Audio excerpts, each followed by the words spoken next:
All right, we're going to look at another situation. So suppose that 10 years ago we bought a home for $110,000 and we're paying 10% as a down payment, financing the rest. We're doing it at 9% interest for 30 years. So we know that this is a loan that we have, and let's kind of work through how much would our down payment actually have to be. Well, it's going to be 10% of the $110,000. And so just multiplying 0.10 times 110,000 ends up that we get $11,000. So that is our down payment.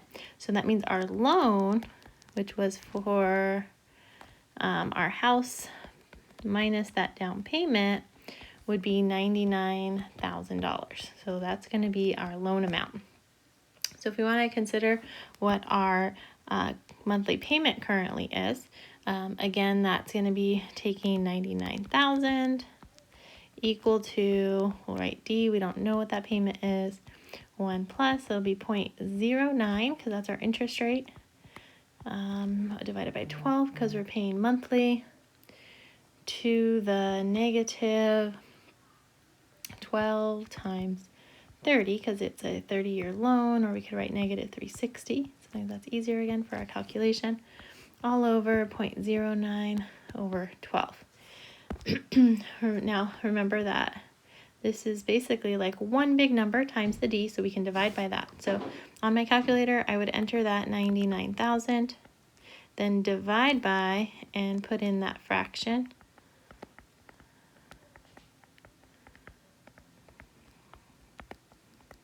It's really the easiest way to do that. And when you do, you'll end up that our monthly payments are going to be $796.57.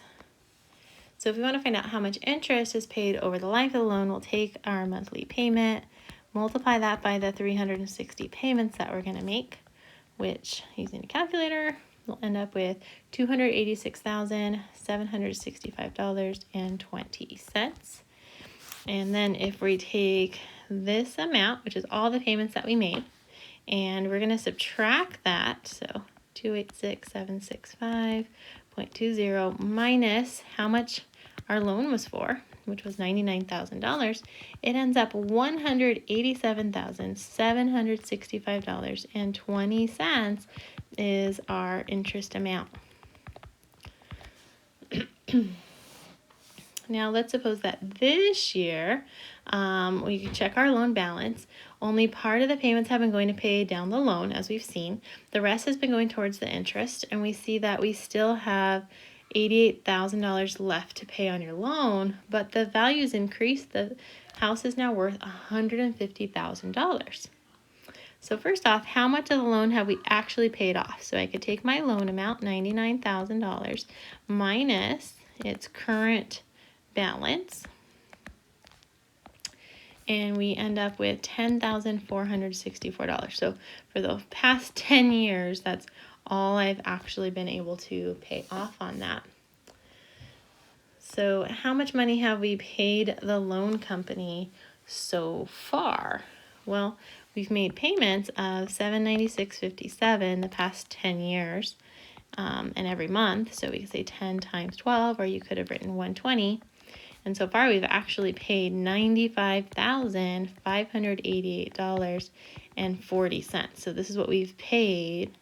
And you can see that really only that much went to principal, which means for interest, $95,588.40 minus that amount ends up that the rest, $85,124.40, has been going just towards interest.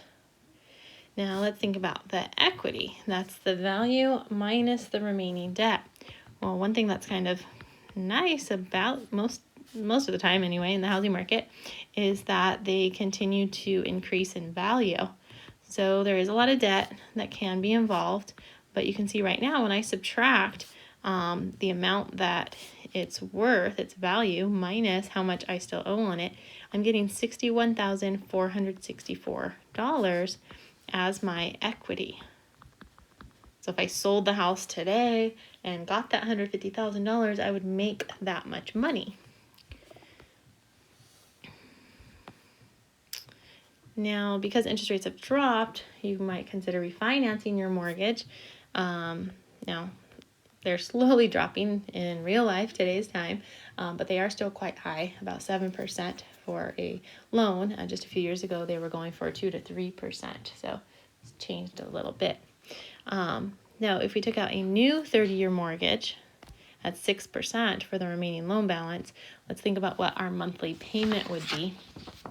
So we know $88,536 was our current balance. We don't know the payment. That's what we're going to try and figure out.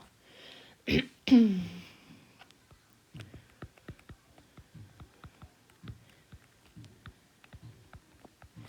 to put that all over 0.06 over 12. Again, D is times like this whole chunk. So the way that I would enter on my calculator is 88,536 and then divide by the fraction. And you could again write this whole entire thing in a big parenthesis. I'm going to write it as the fraction though, because I always end up using decimals. But you could put like a parenthesis here, and then it would divide it that way as well if you're using a regular calculator. And it ends up that my new monthly payment would be $530.82, which that's kind of cool because it is smaller than my current payment. But remember that you're now going to extend your loan for another 30 years. So you're paying 40 total years for your home. So some things to consider. So if we want to think about how much interest we'll pay over the life of the loan, again, if we're refinancing, you're going to pay for another 30 years in addition to the 10 that we already did. So you're going to have 40 years total of payments, really. So let's think about this next 30 years, $530.82 times 360 payments. That's going to make, and again, using a calculator, 191,095. I'm missing a number here, $191,095.20. So this is 30 years. So I take that 191,095.20 minus the balance, 88,536, and it's $102,559.20. So that's the interest for the 30 years. So then if we go back and look at what we paid in 10 years, you can see that the amount of interest that we paid in just the 10 years was this $85,124.40. So if we want to see the total interest that we've paid, we have to take this amount here, this plus that $85,124.40 to get the total, again, over the 40 years. This was the 10 years, and then we had the 30-year, next 30 years, and so total for 40 years, our interest would be, adding those together, making $187,765.20. And so comparing that with the interest on this side, they're really close in the amounts of money overall. It's just that you're going to be making payments for those 40 years. So not a bad deal. Makes kind of sense to do that because each month for these next 30 years, you're actually going to have a smaller payment. So our payment before was $796.57. So that's our original payment. And so if I subtract off this new payment amount we're talking about, we're going to end up saving $265.75 per month and not adding on additional interest. So a pretty good idea to be able to refinance that. All right, for exercise 5, it wants us to explain the main difference between these different things we've been talking about for finance. So we have this compound interest, we have savings annuities, we have these payout annuities, and now we've been learning about loans. So how do we know which formula to use when, which given situation? Because they won't tell you. Use compound interest, use savings annuity. And so really it's about what is going on. in the situation. We got to see what's happening. So loans are really the easiest ones to see because you're going to be borrowing money, and you're going to hear words like loan. It could say loan, or amortize, or you might hear finance, or a mortgage, which is a home loan. So look for those words. If they're there, then you're probably looking at a loan problem. And then you're going to see if you're given a monthly payment and trying to find out the balance, or you're going to try and find out what your payment will be.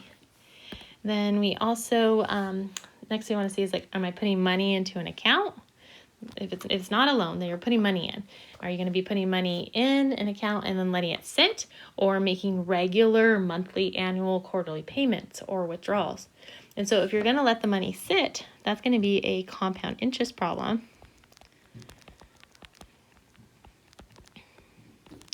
And so that compound interest is when you just put money in one time.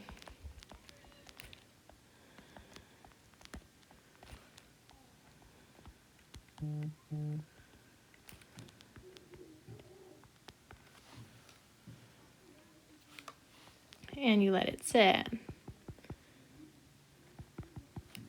And so then the other thing that could happen is where you're going to be making regular payments or withdrawals. And so the question is, are you putting in money into the account, or are you pulling money out regularly? If you're putting money into an account on a regular basis, then you're looking at a basic annuity problem. So that savings annuity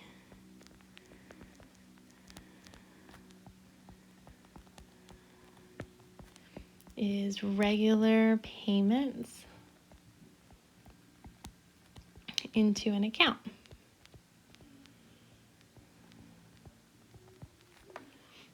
And those are, again, when you're saving money. So normally in an annuity problem, your account is going to start out empty and then has money in the future. Now, if you're pulling money out on a regular basis, that would be a payout annuity. So you're receiving the payments.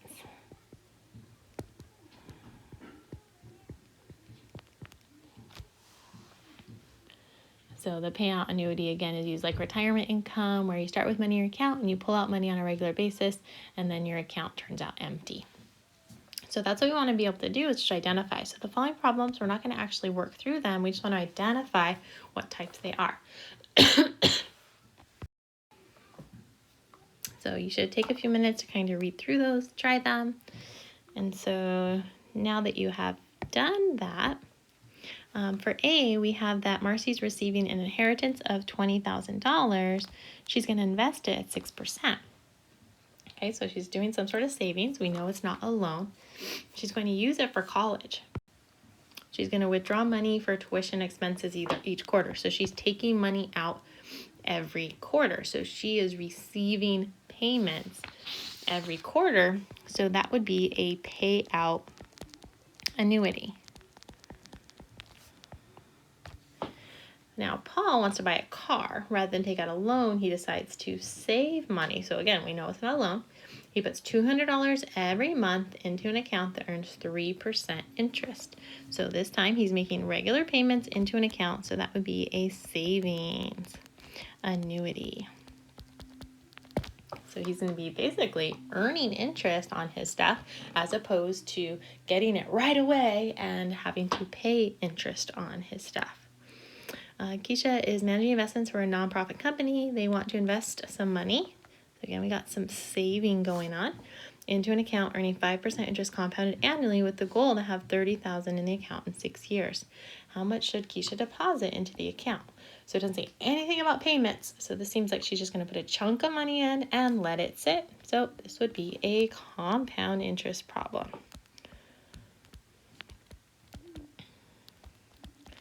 All right. Now we have Meow is going to finance new office equipment at a 2% rate over a 4-year term. So financing office equipment. So that means that they are going to be getting a loan. She can afford monthly payments, how much new equipment should she buy? So that is definitely a loan. Now, how much would you need to save every month? So we're putting money in every month into an account in order to have money at the end. So that would be a savings annuity because regular payments are going into an account for later use. And that's it. Hope you enjoyed learning about finance.